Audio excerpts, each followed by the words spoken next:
Petras Vaičiūnas yra akcijų portfelių vadovas, portfolio manager, quantitative management associates.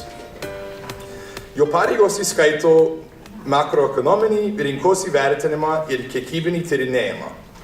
Prieš padedant dabartinį darbą, Petras dirbo investicijų analitiko Memorial Sloan Kettering kapitaliniam fonde ir anksčiau su ITG Investment Research ir LiquidNet New York'e.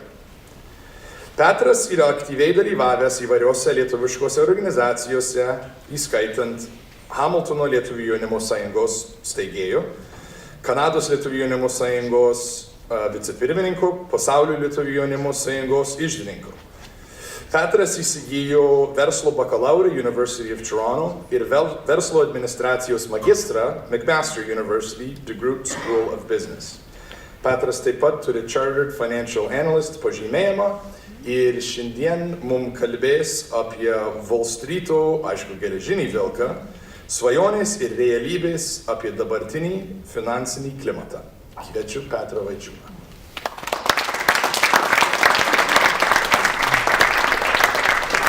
Nice to see. Tikėkimės, kad mes ne visi užmigsim su šitą temą visą dienos. Tai prieš apie 700 metų Lietuvos didysis kunigaikštis Gediminas ėjo medžiot ir apsistojo nakvynėj vietoje, kur dabar stovi Vilnius. Naktį jis susapnavo sapną, kuriame ant aukšto kalno staugė Geležinis Vilkas. Ryte Gedimino kunigas Dizdeika išaiškino, kad sapnas reiškia, jog šioje vietoje iškils miestas ir pasidarys Lietuvos sostinė. Tuomet upių santakoje buvo supiltas piliakalnis ir pastatyta pilis. Tai tikiu, kad mes visi taip pripažįstame legendą apie Gediminą ir jų Geležinio Vilko. Ir kaip buvo parinkta Lietuvos sostinės Vilniaus miesto vieta. Gediminas svajojo apie Vilką ant kalno. Ir tai buvo tik tai, ko reikėjo, kad įtikintų jį pastatyti miestą, kuris bus fizinis ir politinis centras 3 milijonams lietuvių ir tas beveik 800 metų. Tai aš manau, kad tas yra beprotiška. Kad toks monumentalus sprendimas buvo priimtas su tokiu mažu planavimu. Jis paėmė kažką, kas turėtų būti sudėtingas sprendimas, turintis 100 skirtingų svarstymų ir paprastai išrinko vietovę. Bet aš irgi manau, kad Gediminas gali mums pamokinti kažką apie investaciją. Kaip investuoti ir saugoti sunkiai uždirbtus pinigus yra tema, apie kurią daugelis žmonių nekenčia galvoti. Yra lengva būti apsuptas su statistika, numeriais ir žiniasklaidos komentarais ir pasidaro sudėtingas sprendimas turintis 100 skirtingų svarstymų. Bet manau, kad yra galimybės supaprastinti šį sudėtingą sprendimą. Gediminas svajojo apie Geležinį Vilką, kuris jam išsprendė jos sostinės problemą. Ir aš manau, kad galiu jums parodyti, kur surasti savo Volstryto Geležinį Vilką ir spręsti investicijų problemas. Taigi, kai girdite žodį investuoti, ką reiškia tai padaryti?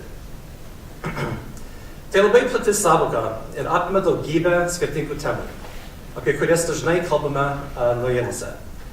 Temos kaip fiksuotos pajamos arba fixed income, S&P 500, RRSPs ir 401ks, ekonomija, kapitalas, kiekybinis palengvinimas arba quantitative easing. Visos šios sąvokos yra labai svarbios, bet yra įmanoma supaprastinti ir žiūrėti į didesnę nuotrauką. Paprasčiau sakant, investicija yra mūsų pastanga padidinti savo taupimus. Norėdami tai padaryti, daugumą iš mūsų turime porą galimybių. Arba nusipirkti savo namą arba namus, real estate, ir laukti, kad kas nors kitas nupirktų nuo mūsų daug didesnės sumos. Fiksuotos pajamos arba fixed income, kartu skolinti pinigus kompanijoms ir jie tau atmokės tą skolą plus palūkaną arba interest. Arba galima laikyti banke ir jie tau mokės mažą sumą palūkanos ant tos privilegijos. Bet aš norėčiau sutelkti dėmesį į labiau žinomą ir labiausiai prieinamą investiciją – akcijų rinką arba the stock market. Tai kas yra akcijų rinka? Akcijų rinka yra kolekcija didžiausių pasaulio kompanijų. Ir šios kompanijos yra padalintos į milijonai smulkių dalių, kurių kiekvienas iš mūsų gali savo nusipirkti. Šitos dalys yra pavadintos kompanijos akcijos, arba stocks, arba shares of the company.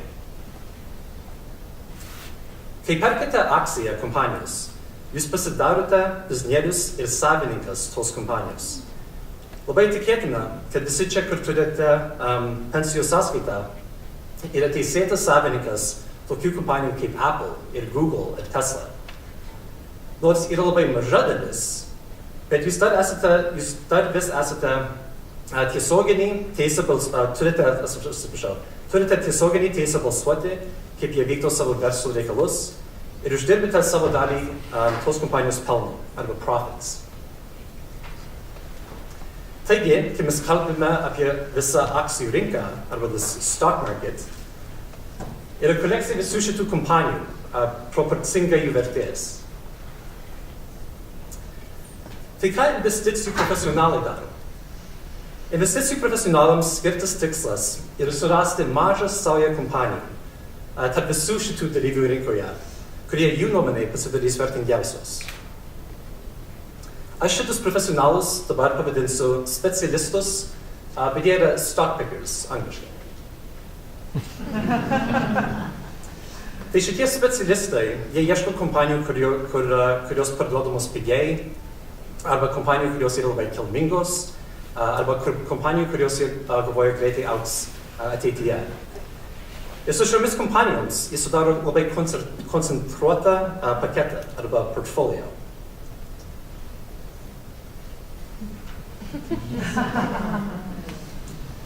Bet rasti šias įmonės yra labai sunkus darbas. Šiuo metu yra virš 100 000 kompanijų, kurios sudaro pasaulinę akcijų rinką. Kiekviena iš šių kompanijų išleidžia daugkartinius sudėtingus finansinius dokumentus per metus, o kiekvienoje iš jų yra informacija reikalinga nustatyti, ar jie yra gera kompanija. Tai yra labai daug darbo ir užtrunka labai daug laiko. Todėl dauguma šitų specialistų reikalauja didelį mokestį arba fee, juos atlyginti už šitą atliktą darbą. Bet yra maža problema. Šitas sunkus darbas ne visada sukelia sėkmės. Jeigu mes palyginame jų rezultatus prieš rinkos vidurkio, the market average return, matom, kad tik tai retas investicijų specialistas reguliariai pasiekia savo tikslą, kuris yra pralenkti rinkos vidurkį. So try to beat the market.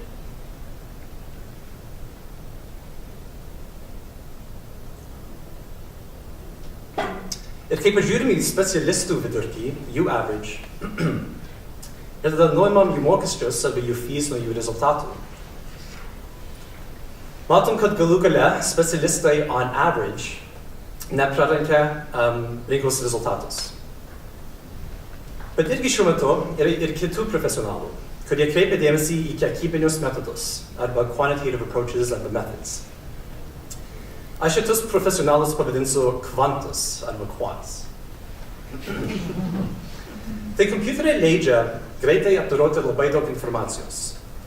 Taigi, vietoj atidžiai sukurti labai koncentruotą kompanijų paketą, kaip stock pickers daro, specialistai, kvantai vienu metu teikia investicijų taisyklės visom kompanijom visame pasaulyje ir perka tas kompanijos, kurios atrodo palyginai vertingos.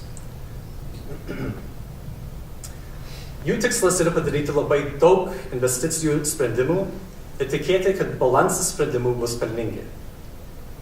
Ir jų investicijos taisyklės labai panašios į tas, kurios specialistai naudoja. Tai jie ieško kompanijų, kurios yra palyginai pigios, arba palyginai kilmingos, arba palyginai augančios. Ir jūs gal esat girdėję, jų taisyklės yra žinomos žiniasklaidoje kaip smart beta arba factor investavimas. Tai kvantų metodai yra daug lengviau įgyvendinti, turi labai tvirtą teorinį pagrindį ir yra daug pigesnis. Bet kvantams irgi ne visados sekasi. Jeigu mes palyginame jų rezultatus prieš rinkos vidurkio, kaip ir su specialistais, stock pickers, kvantų taisyklės irgi neveikia visą laiką. Ir kai mes pažiūrim į jų vidurkį ir taip pat nuimam jų mokesčius nuo jų rezultatų, matom, kad irgi galų gale kvantai on average irgi nepralenkia rinkos rezultatus.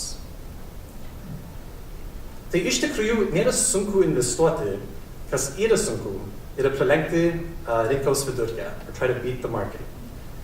Bet iš tikrųjų, kodėl mums reikia kovoti prieš rinką? Praėjusiais metais JAV akcijų rinka grąžino virš 20%. Labai neblogą sumą. Tai jei profesionalam duotum apie $1,000 investuoti, on average jie būtų grąžinę truputį mažiau negu 1200 tūkstančių minus jų mokesčius.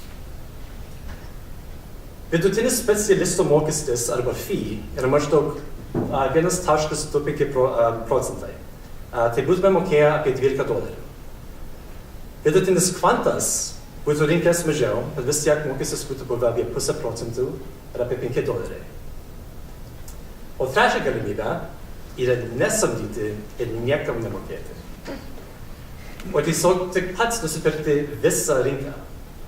Skamba, kad būtų labai brangu ir komplikuota tą atlikti, bet įmanoma tai padaryti šiom dienom su tik tai vieno pirkinio, naudojant, kas yra pavadintas ETF arba Exchange Traded Fund. Yra labai nesudėtinga ir yra įmanoma nusipirkti mažą sluoksnį visos akcijų rinkos už labai nominalinę sumą. Jei būtumėm šitą darę, būtų mokėję tik tai 0,03% arba 30 centų. Tai jeigu nežinai koks arba net jeigu specialistas arba kvantas pralenks rinką ir jie prašo kiek mokesčių, ar nėra privaloma tik tai pats investuoti į plačią rinką naudoja šitą ETF? Tai asmeniškai aš manau, kad aiškus atsakymas yra taip. Bet irgi reikia savęs paklausti, net ar yra tinkama investuoti į visą plačią akcijų rinką. Praeitais metais, kaip paminėjau, mes matėm 20% grąžą nuo akcijų rinkos, return. Tai reikia suprasti, kad čia buvo labai geri metai akcijų rinkai. Dažniausiai taip gerai visai neišeina. Pavyzdžiui, jūs gal atsiminsite prieš gal 10 metų pasaulio finansinę krizę, kur rinkai pametė daugiau negu pusę jų vertės per metų laikotarpį. Tai investicija, kur gali pamesti 50% per vienus metus, skamba pavojinga ir neatsakinga. Ir iš tikrųjų aš visai sutinku su to. Jei esi porą metų nuo pensijos, tai būtinai nenorėtum drįsti tokią investiciją. Bet, kaip ir Gediminas buvo apdovanotas kantrybės, investavimas į plačią akcijos rinką irgi to reikalauja.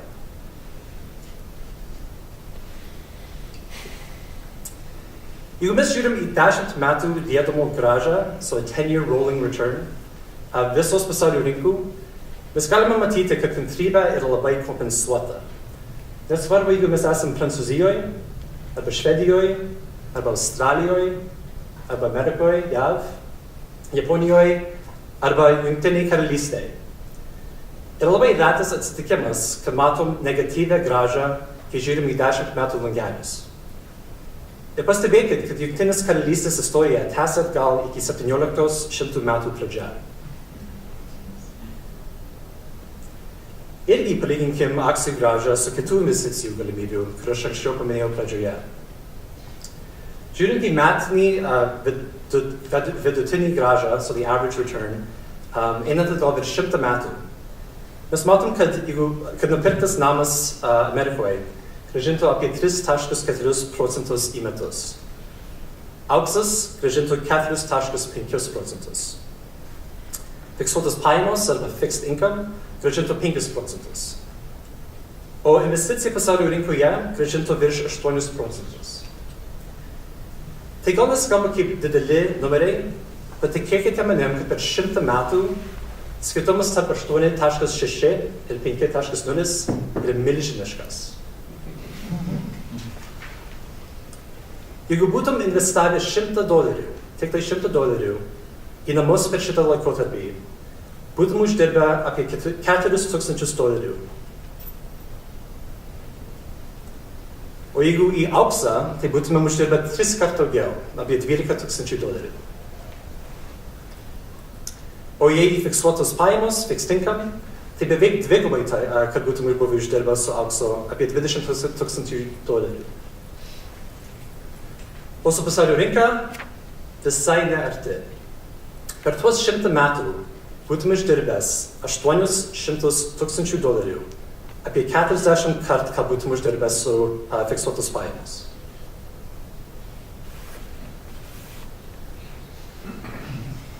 Tai ką čia mėginu sakyti? Gediminas supaprastino. Jis turėjo sudėtingą sprendimą, kur pastatyti savo sostinę. Jis sapnavo apie Vilką ant kalno ir tik tas jam užteko nuspręsti.